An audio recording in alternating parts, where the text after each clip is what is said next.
So now we almost finished. I just need to say some conclusions and show you how to do these tests in R. And it was a long lecture, but we have learned quite an important thing, confidence interval, the idea of how to make an inference. If you have a sample, if you know something about sample, how to extrapolate this knowledge to the whole population. And we used a parametric approach in this case. First of all, we assume that sample statistics follow a certain distribution, certain theoretical distribution. It is called sampling distribution. And then we calculate parameters of this theoretical distribution and use these parameters and concept of intervals to calculate the confidence interval for a given confidence level. Okay, so we have learned 4 new statistics, how to calculate confidence intervals for proportion, for mean, for difference of means, and for the variance. Then we learned a new plot, error bar plot, which is quite convenient to represent the confidence intervals graphically. And then we learned 2 new distributions. Students t-distribution, which is a normal distribution for a small sample size, so to speak. And then chi-square distribution that describes distribution of sum of squared values randomly taken from standardized normal distributed population.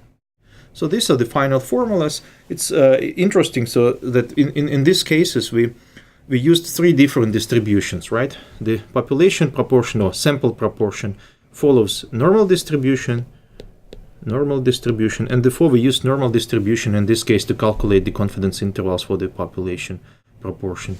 The average values, especially for a small sample size, in theory average value is always normally distributed, but for a small sample size it doesn't work because we need to know sigmas. Therefore we use a very good estimate for that. It's a t-distribution. Then finally the variance is distributed.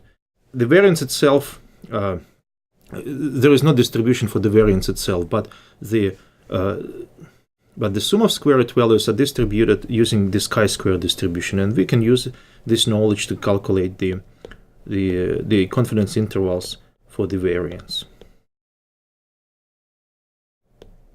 And then if you want to calculate confidence interval for the standard deviation, it's a very simple thing. You just need to take a square root, right? So that will be, if you take a square root of these two